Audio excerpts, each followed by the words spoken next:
اس میں وہ پکڑنے تو اسامہ بن لادن کو آئے تھے، مگر اب وہ افغانستان پر بھی قبضہ چاہتے تھے۔ APS پشاور اٹیک آج بھی پاکستان تاریخ کا سب سے بڑا ٹیررسٹ اٹیک کنسیڈر کیا جاتا ہے۔ تو اس کراچی والے اٹیک میں جب ٹیررسٹ کی شناخت کی گئی تو یہ ازبکستانی تھے، اور دوسری طرف جو لوگ ڈیل کرانے میں شامل ہوتے ہیں طالبان ان کو قتل کر دیتے ہیں۔ اس میں ایک چیز واضح ہو گئی تھی کہ پاکستان بلا وجہ امریکہ کی جنگ میں گھس چکا تھا۔ ٹیررزم وار میں ایک مین آدمی شامل تھا جس کی وجہ سے یہ وار شروع ہوئی، اور وہ تھا اسامہ بن لادن۔ تو چونکہ امریکہ اسرائیل کے ساتھ کھڑا تھا تو اسامہ بن لادن نے یہ اعلان کیا کہ جہاں بھی کوئی امریکی ملے اسے قتل کر دیا جائے، جس میں ایک شمیم نامی خاتون پر چارجز لگتے ہیں کہ وہ کوٹھا چلاتی ہے، اور اس الزام میں ملوث 2 پولیس اہلکاروں کو بھی گرفتار کیا گیا۔ ٹیررزم یہ پاکستان میں ایک ایسا ایشو ہے جس کو آج تک ختم نہیں کیا جا سکا۔ پاکستان ملٹری نے ٹیررسٹ کے خلاف کئی کامیاب آپریشن کیے، کئی ٹیررسٹ کو ختم کیا، مگر ابھی تک ٹیررزم کی جڑیں باقی ہیں۔ اگر آپ اس کی بیس دیکھیں تو امریکہ میں 9/11 اٹیک کے بعد 2001 سے پاکستان میں یہ ٹیررزم شروع ہوئی تھی۔ اس ٹیررزم وار میں کھلے عام اٹیکس ہوتے تھے، اور ان اٹیکس میں پاکستان کے عام سٹیزن کو ٹارگٹ کیا جاتا۔ مساجد، شاپنگ مالز، الیکشن کمپینز، جلد سے جہاں پر بھی لوگ اکٹھے ہوتے تھے وہاں پر بم دھماکے ہونے لگے، اور ٹیررسٹ نے پاکستان میں کئی گروپ بنائے ہوئے تھے، جیسا کہ TTP، TNSM، LET، جیش محمدی اور بھی کئی سارے گروپس تھے، اور ان کا پاکستان میں صرف ایک ہی مقصد تھا کہ پاکستان کی حکومت کا تختہ الٹنا اور پاکستان ملٹری کے خلاف جنگ لڑنا۔ لیکن اس ٹیررزم وار میں وہ عام شہریوں کو ٹارگٹ کرتے اور انہیں قتل کرتے تھے۔ 2001 سے لے کر اب تک پاکستان کے 65,000 لوگ مارے گئے، اور فائنینشیل لاس میں پاکستان کو $127 بلین کا نقصان ہوا، جو پاکستان کی ٹوٹل GDP کا ایک بہت بڑا حصہ بنتا ہے۔ اتنا زیادہ فائنینشیل لاس اور اتنے زیادہ لوگ مارے گئے، اس چیز کو نظر انداز نہیں کیا جا سکتا۔ لیکن اگر سیدھے طریقے سے دیکھیں تو یہ ٹیررزم وار سٹارٹ کہاں سے ہوئی تھی، کون کون سے لوگ اس میں مین سسپیکٹ تھے، اور کس طرح کسی اور کی وار پاکستان کے اوپر آ گئی، اس ساری ٹیررزم ہسٹری کو آج پوری طرح ڈسکس کریں گے۔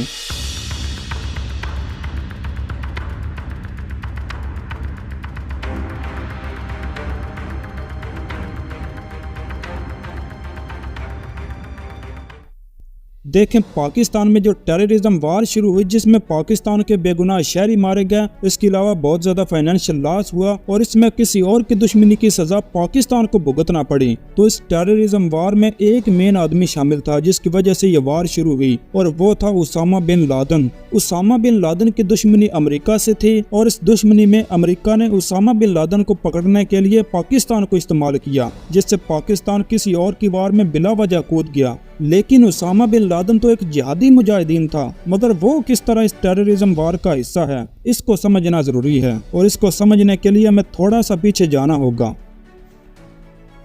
دیکھیں 1973 میں جب عرب اسرائیل جنگ ہوئی تو اس وقت امریکہ اسرائیل کا ایک بہت بڑا حمایتی تھا، اور حمایت کے چلتے اس نے اسرائیل کو ہتھیار اور آرمی وغیرہ سپلائی کیا اور ان کی ہر طریقے سے مدد کی۔ تو مسلمان اس وقت فلسطین کے حق میں تھے کہ جوز مسلمانوں کو مار رہے ہیں اور مسجد اقصی پر قبضہ کر رہے ہیں، یعنی مسلم کنٹریز جو تھیں وہ فلسطین کے ساتھ تھیں اور غیر مسلم کنٹریز اسرائیل کے ساتھ تھیں۔ تو امریکہ کا جیوز کے ساتھ ہونا اور جیوز کا مسلمانوں کو قتل کرنا، یہ ساری چیزیں اسامہ بن لادن کو ناگزیر گزری، اور وہ امریکہ اور اسرائیل کے بہت زیادہ خلاف ہو گیا۔ اور اسامہ بن لادن چونکہ مذہب کے بہت زیادہ قریب تھے، اور ان کا ذہن تھا کہ وہ فلسطین کی حمایت کریں اور فلسطین کو جیوز سے آزاد کرائیں، مگر ابھی وہ سعودی عرب میں تعلیم لے رہے تھے، اور جہاد کرنا ان کے لیے ایک طرح سے مشکل تھا۔ تو اسی تعلیم کے دوران جب Osama bin Laden King Abdulaziz University میں آئے تو وہاں پر ان کی ملاقات ایک فلسطینی ٹیچر ڈاکٹر عبداللہ یوسف عزام سے ہوئی۔ ڈاکٹر عبداللہ عزام جو ہیں انہیں مشورہ دیتے ہیں کہ وہ مسلمانوں کے دفاع کے لیے جہاد شروع کریں اور مسلمانوں کی مدد کریں۔ اس سے وہ جہاد کو لے کر اور زیادہ کنٹروورشل ہو گیا۔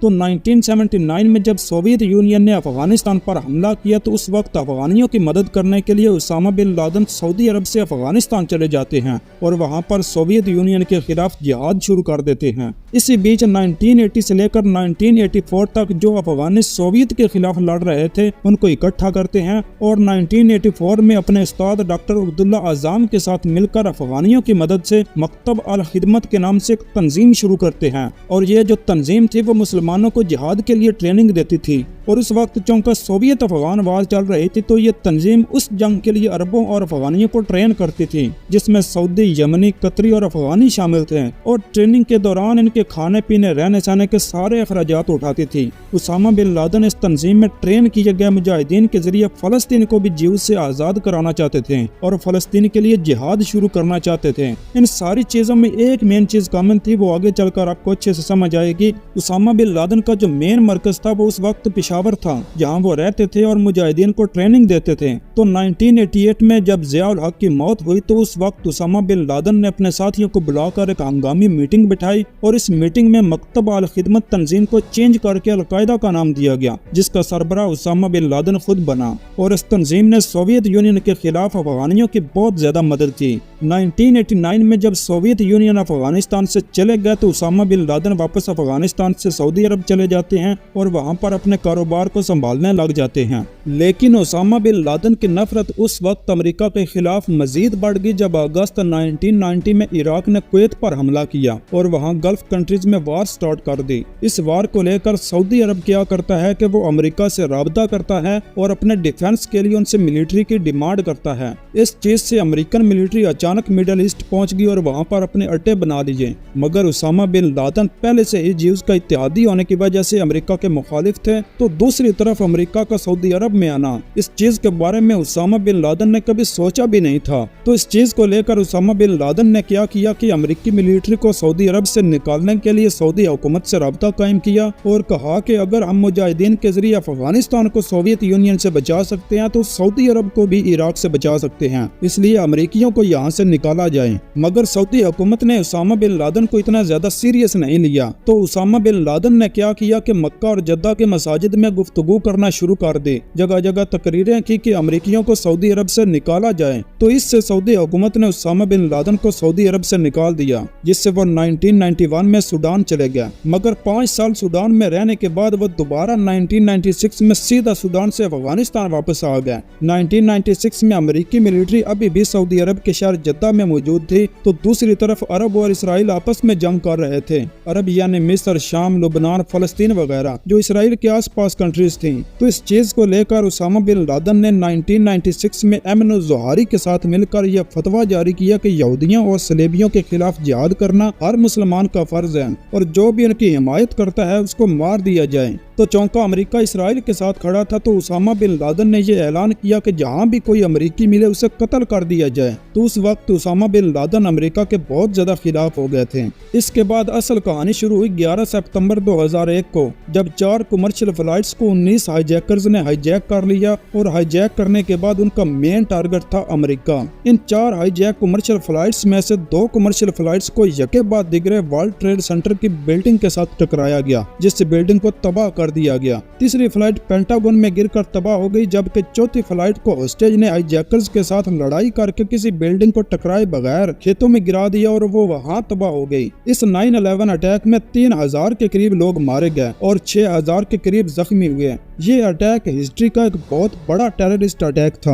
امریکہ نے الزام لگایا کہ القاعدہ کے لیڈر اسامہ بن لادن نے یہ اٹیک کروایا ہے۔ اس سے پہلے 1998 میں افریقہ میں امریکن ایمبیسی پر بھی اٹیک ہوا تھا اور اس کا الزام بھی القاعدہ پر ہی آیا تھا۔ تو 9/11 اٹیک میں امریکہ کے اتنے زیادہ شہری مارے جا چکے تھے تو وہ کیسے چپ بیٹھ سکتا تھا؟ تو اس چیز کو لے کر امریکہ نے یہ آرڈر جاری کیا کہ اسامہ بن لادن کو زندہ یا مردہ کسی بھی حالت میں پکڑنا ہے۔ اسامہ بن لادن چونکہ اس وقت افغانستان میں موجود تھا اور امریکہ کے لیے سیدھا افغانستان میں اپنی آرمی بھیجنا خطرے سے خالی نہیں تھا۔ اس چیز کو لے کر امریکہ کو دکھا پاکستان کہ پاکستان ایک بہتر آپشن ہو سکتا ہے افغانستان میں حملہ کرنے کے لیے، اسامہ بن لادن کو پکڑنے کے لیے۔ جب 11 ستمبر کو حملہ ہوا تھا تو اس وقت پاکستان کے پریزیڈنٹ پرویز مشرف کراچی میں موجود تھے اور وہاں انہوں نے نیوز پر دیکھا کہ امریکہ میں 9/11 اٹیک ہو گیا ہے۔ تو اسی وقت مشرف کا خیال تھا کہ اگر اس اٹیک میں القاعدہ نکلا تو امریکہ سیدھا ہماری طرف ہی آئے گا۔ تو مشرف نے کیا کہ اٹیک کی شام کو کانفرنس میں تعزیت کی اور کہا کہ پاکستان امریکہ کے ساتھ کھڑا ہے۔ لیکن اس سے اگلے دن امریکی ڈیفنس منسٹر کولن پاول کا مشرف کو فون آتا ہے اور پاول مشرف سے کہتا ہے کہ آپ ہمارے ساتھ ہیں یا ہمارے خلاف۔ تو الٹیمیٹم واضح تھا کہ پاکستان کا امریکہ کے ساتھ ہونا۔ تو اس چیز کو لے کر 12 ستمبر کی شام کو آرمی چیف کی سرکاری رہائش گاہ پر میٹنگ بنائی گئی اور اس میں یہ فیصلہ کیا گیا کہ امریکہ کی مخالفت نہ کی جائے بلکہ ان کا ساتھ दिया जाए। तो 13 सितंबर को वेंडी चैम्बरलैन मुशर्रफ से मुलाकात करते हैं और मीटिंग फिक्स करते हैं। इस मीटिंग में अमेरिका पाकिस्तान का साथ मांगने के बाद कुछ शर्तें रखता है और इनमें 7 डिमांड रखी जाती हैं, जिनकी लिस्ट ये है। ये जितनी भी डिमांड थी बगैर किसी पेशगी के पाकिस्तान मान लेता है, जिसमें एयर बेसेस देने की इजाजत दी गई। उस वक्त मुशर्रफ ने कहा कि भारत पहले से ही अमेरिका की मदद करने के लिए तैयार था। वो अपने एयर बेसेस अमेरिका को देना चाहता था और साथ में ये चाहता था कि अगर हम अमेरिका की मदद ना करें तो टेररिज्म का साथ देने पर हमें टेररिस्ट रियासत डिक्लेयर कर दिया जाता। इसलिए अमेरिका का साथ देना हमारी मजबूरी थी। लेकिन एक बात ये अभी कन्फर्म नहीं थी और ना ही कोई प्रूफ थे कि ये अटैक्स उसामा बिन लादेन ने ही करवाए थे या किसी और ने करवाए थे। वो तो बाद में 2004 में उसामा बिन लादेन एक वीडियो पैगाम के जरिए ये क्लेम कर लेते हैं कि वो अटैक्स उन्होंने ही करवाए थे। तो उस वक्त CIA क्या करती है कि उसामा बिन लादेन को पकड़ने के लिए अफगान तालिबान के सरबराह मुल्ला उमर से रब्ता करती है और कहती है कि उसामा बिन लादेन को हमारे हवाले किया जाए, क्योंकि वो अमेरिका में 9/11 अटैक का जिम्मेदार है। तो इस चीज को लेकर मुल्ला उमर CIA की बात मानने से साफ इनकार कर देता है और कहता है कि अगर उसामा बिन लादेन चाहते हो तो कोर्ट में जाओ, वहां जाकर प्रूफ करो कि इस 9/11 अटैक में उसामा बिन लादेन का ही हाथ था। तो CIA भी इस चीज से इनकार कर देती है। इससे तालिबान और अमेरिका के दरमियान तजाद पैदा हो जाता है और अमेरिका सीधा तालिबान पर हमला कर देते हैं और उनकी आपस में जंग शुरू हो जाती है। इस जंग में कुछ तालिबान अफगानिस्तान से भागकर पाक अफगान बॉर्डर यानी फाटा और वजीरिस्तान में अपने डेरे बना लेते हैं। पाकिस्तान का फाटा और वजीरिस्तान में जो बॉर्डर होता है इसमें पाकिस्तान इतना ज्यादा ध्यान नहीं देता। वहाँ पाकिस्तान की बहुत ही कम मिलिट्री डिप्लॉय रहती है, क्योंकि ये बहुत ही ज्यादा ओपन एरिया और पहाड़ी इलाका है। तो इस चीज का फायदा उठाकर तालिबान 9/11 अटैक से पहले भी वहाँ काबिज होते हैं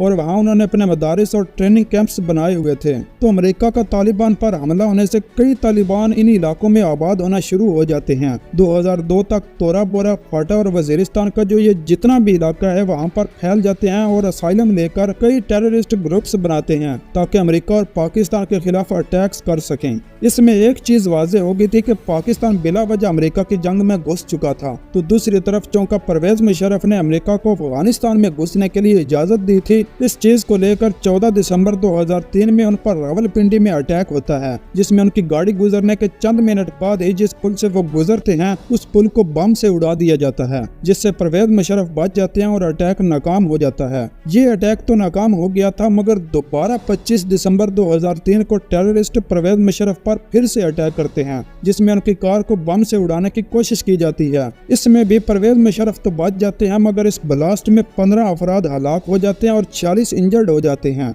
बाद में ये जो दूसरा अटैक है इसकी इन्वेस्टिगेशन की जाती है, जिसमें अगस्त 2004 में 5 लोगों को अटैक करने पर मौत की सजा सुना दी जाती है और इस अटैक में अलकायदा और जैश ए मोहम्मदी के तालिबान शामिल होते हैं। इस सारी कहानी में एक चीज क्लियर कर दें कि कुछ तालिबान जो थे वो अपने डिफेंस के लिए अमेरिका से लड़ रहे थे और कुछ तालिबान थे जो टेररिस्ट ग्रुप बनाकर पाकिस्तान में बेगुनाह लोगों पर अटैक करते थे। जब मुशर्रफ पर ये अटैक्स होते थे तो पाकिस्तान में लोगों पर बहुत ही ज्यादा खौफ बढ़ जाता है, क्योंकि ये लोगों पर सीधा फायरिंग करना, बम धमाके करना और कत्ल करना ये सब आम हो चुका था। इस चीज को लेकर फरवरी 2004 में मुशर्रफ जो है वो ट्राइबल एरियाज में जाते हैं जहाँ तालिबान असाइलम होते हैं। तो मुशर्रफ वहाँ उनके लीडर से मिलते हैं और ये डिमांड करते हैं कि तालिबान को इन इलाकों से निकाला जाए ताकि ये वापस अफगानिस्तान में चले जाएं। मगर ये लोग कई ग्रुप्स की शक्ल में वजीरिस्तान और इसके आसपास के इलाकों में पूरी तरह फैल चुके होते हैं। और दूसरी तरफ मुशर्रफ ये वार्निंग भी देते हैं कि वो पाक आर्मी से ना भिड़ें, मगर तालिबान इस चीज से बाज नहीं आते और ना ही इन पर कोई असर होता है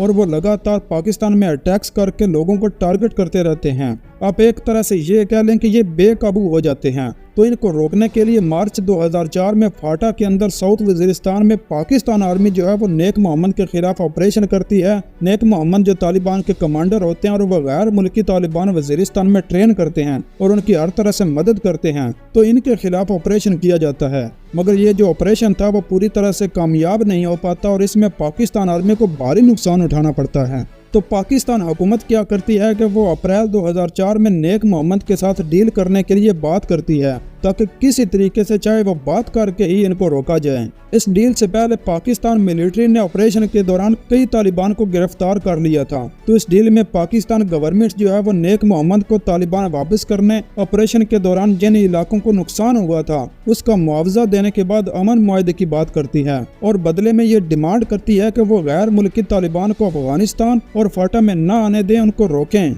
और जो गैर मुल्की तालिबान वजीरिस्तान में आ चुके हैं उनको पाकिस्तान के हवाले करें। तो इन डिमांड पर नेक मोहम्मद और पाकिस्तान हुकूमत के दरमियान अमन मुआहदा हो जाता है और इस डील को शिकई अमन मुआहदे का नाम दिया गया। मगर दस्तखत होने के फौरन बाद ही नेक मोहम्मद जो है वो अपनी बात से मुकर जाते हैं और तालिबान वापस करने से साफ इनकार कर देते हैं और दूसरी तरफ जो लोग डील कराने में शामिल होते हैं तालिबान उनको कत्ल कर देते हैं। इससे अमन मुआहदा कैंसिल हो जाता है। तो अमन मुआहदा कैंसिल होने पर दोबारा इनके दरमियान इख्तलाफात बढ़ जाते हैं, जिसको लेकर जून 2004 में पाकिस्तान मिलिट्री फिर से तालिबान के खिलाफ ऑपरेशन शुरू करती है और इस ऑपरेशन में नेक मोहम्मद जो है उसको मार दिया जाता है। दूसरी तरफ फरवरी 2005 में पाकिस्तान हुकूमत साउथ वजीरिस्तान के इलाके सरारोगा में भी तालिबान कमांडर बैतुल्ला महसूद के साथ अमन मुआहदे के लिए बात करती है और इस बातचीत में बैतुल्ला महसूद जो है वो इस चीज का इकरार करते हैं कि वो भी गैर मुल्की तालिबान की मदद करते हैं, उन्हें ट्रेन वगैरह करते हैं। लेकिन इस बार पाकिस्तान हुकूमत और बैतुल्ला महसूद के दरमियान किसी तरीके से अमन मुआहदा हो जाता है, जिसमें पाकिस्तान हुकूमत मिलिट्री ऑपरेशन के दौरान तबाह होने वाले इलाके का मुआवजा अदा करने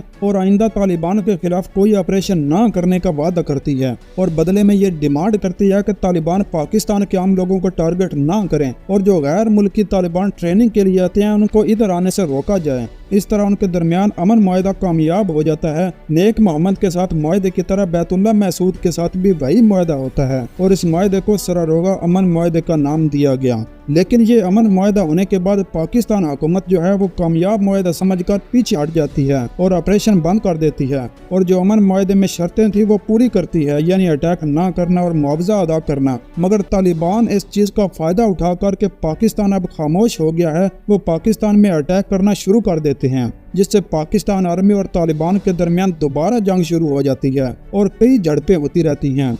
इन्हीं झड़पों में Pakistan army and tribal areas में जो ऑपरेशन करती है और इस ऑपरेशन में जो टेररिस्ट मारे जाते हैं, इस चीज को लेकर 2004 में इस्लामाबाद में जो लाल मस्जिद है वहां से फतवा आता है कि तालिबान और पाकिस्तान मिलिट्री के दरमियान जो लोग मारे जाते हैं इसमें पाकिस्तान आर्मी के लोगों को हलाक जबकि तालिबान को शहीद लिखा और बोला जाए।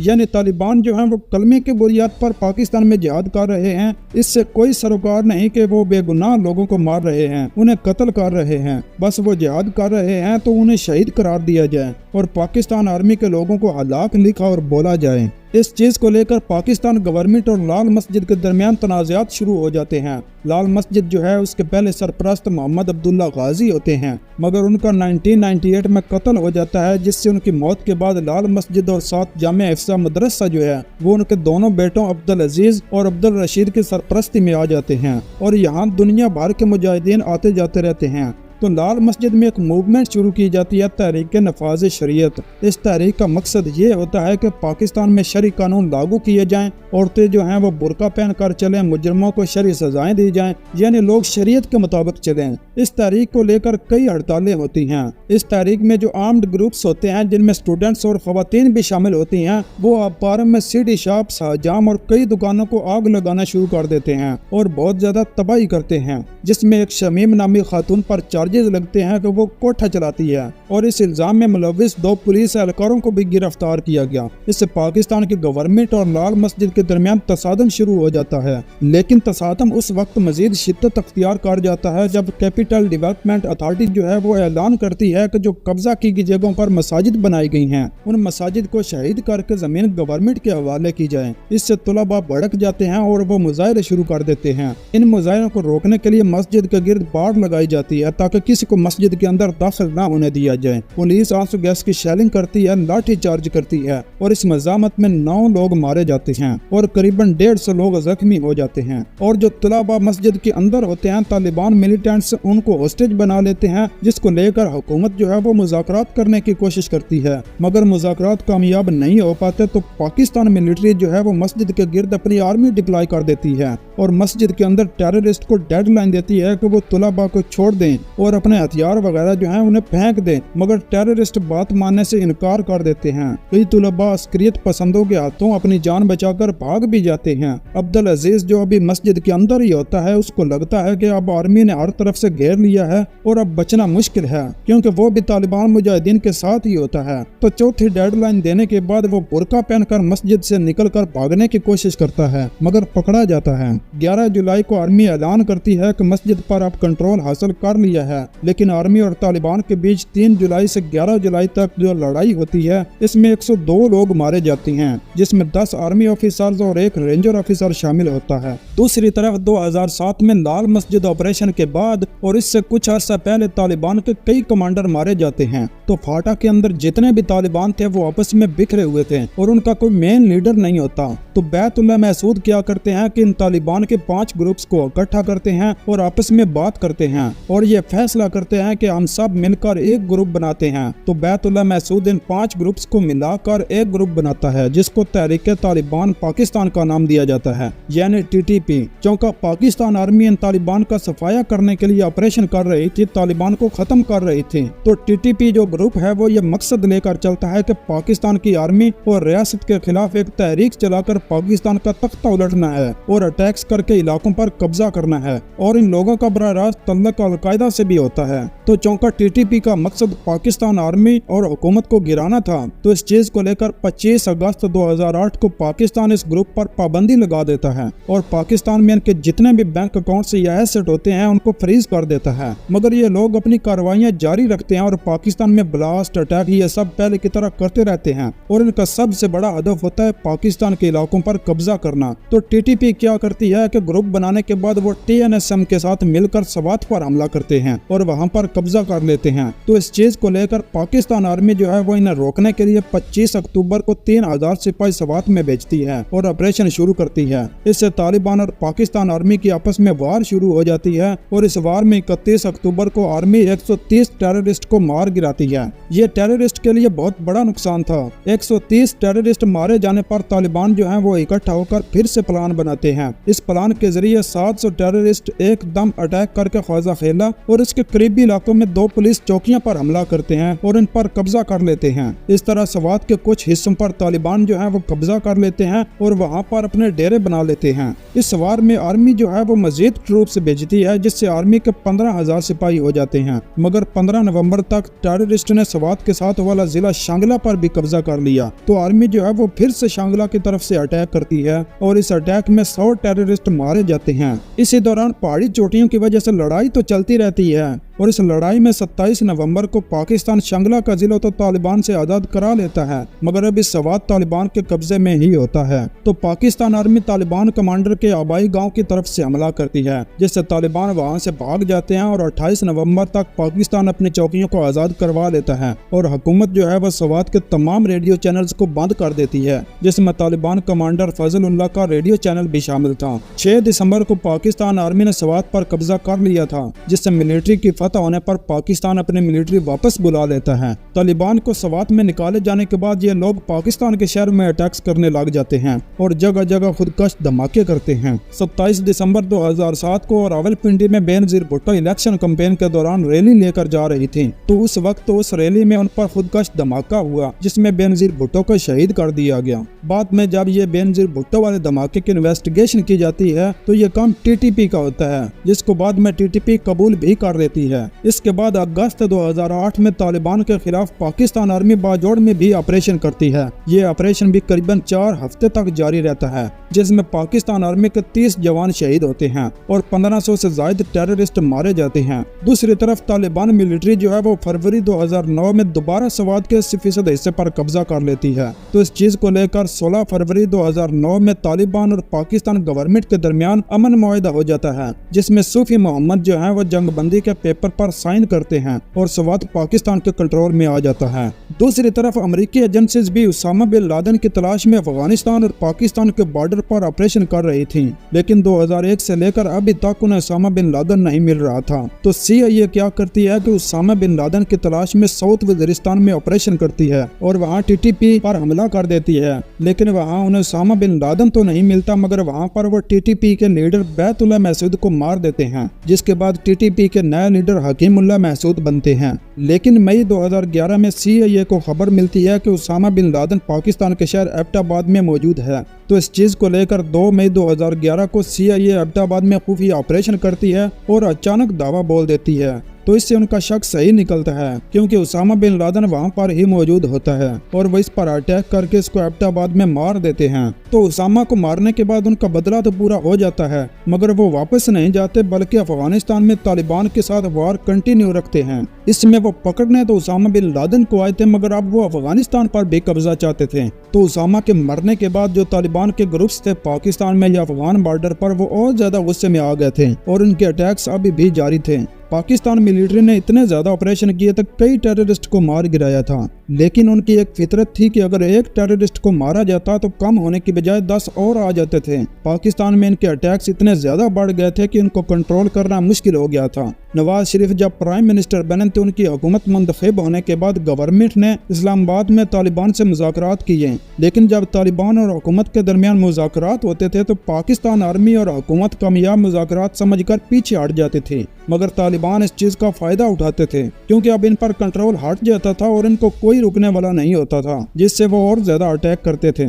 इन अटैक्स में 8 जून 2014 को कराची एयरपोर्ट पर अटैक होता है, जिसमें 10 टेररिस्ट AK-47 गन से एयरपोर्ट पर सीधी फायरिंग कर देते हैं, जिसमें 39 अफराद मारे जाते हैं। तालिबान ने हर जगह अपने मिलिटेंट्स ग्रुप बनाए हुए थे, जैसा कि TTP, TNSM, जैश-ए-मोहम्मदी और भी कई सारे ग्रुप्स थे। तो इस कराची वाले अटैक में जब टेररिस्ट की शिनाख्त की गई तो ये उज़्बेकिस्तानी थे, जिन्हें अफगान तालिबान ने ट्रेन किया था। इस अटैक को लेकर 14 जून 2014 को पाकिस्तान मिलिट्री ज़र्ब-ए-अज़्ब ऑपरेशन शुरू करती है। ये जो ऑपरेशन था, इसमें पाकिस्तान आर्मी बहुत सारे टेररिस्ट का सफाया करती है और इस ऑपरेशन का मेन मकसद भी ये था कि पाकिस्तान के सरहदी इलाकों या पाकिस्तान के अंदर जितने भी टेररिस्ट ग्रुप्स थे उनका सफाया करना है। तो टेररिस्ट को खत्म करने के लिए ज़र्ब-ए-अज़्ब ऑपरेशन में 14 जुलाई 2014 को नॉर्थ वजीरिस्तान से 9,30,000 अफराद को बेघर किया जाता है, जहाँ पर टेररिज्म ने असाइलम लिया हुआ था। इससे पाकिस्तान मिलिट्री और तालिबान के दरमियान लड़ाई मजीद शिद्दत अख्तियार कर जाती है,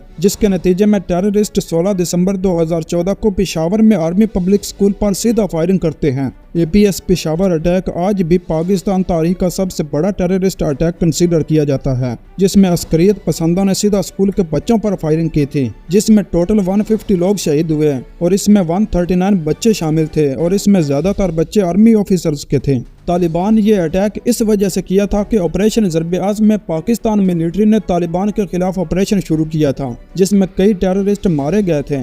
इसका बदला लेने के लिए तालिबान ने यह अटैक आर्मी पब्लिक स्कूल पर किया था, जिसकी जिम्मेदारी बाद में तालिबान के ग्रुप TTP ने कबूल कर ली थी। लेकिन इतना बड़ा अटैक जिसमें बच्चों का निशाना बनाया गया था, इस चीज को लेकर आर्मी ज़र्ब-ए-अज़्ब ऑपरेशन को मजीद तेज कर देती है। दूसरी बात, जब ज़र्ब-ए-अज़्ब ऑपरेशन को मजीद तेज किया जाता है तब 2017 तक मिलिट्री तकरीबन 90% टेररिस्ट का सफाया कर देती है, जिस वजह से 2017 में आकर टेररिज्म काबू होती है और 2014 में जो लोग बेघर हुए थे, यानी ऑपरेशन के दौरान जो लोग वजीरिस्तान से निकाले गए थे, तालिबान को खत्म करने के बाद इनको वापस वजीरिस्तान में भेज दिया गया और माली मदद के तौर पर हर फैमिली को 25,000 रुपए दिए गए और साथ में 10,000 ट्रांसपोर्टेशन के लिए दिए गए। ये Zarb-e-Azb operation main successful operation था, जिसमें इतनी ज्यादा कामयाबी मिली थी और ये ऑपरेशन 2014 से लेकर 2017 तक 3 साल तक जारी रहा। लेकिन अभी भी कुछ टेररिस्ट वजीरिस्तान में मौजूद हैं जो कभी कभी पाकिस्तान में अटैक करते रहते हैं, लेकिन गवर्नमेंट जल्द ही इनको भी कंट्रोल कर लेगी।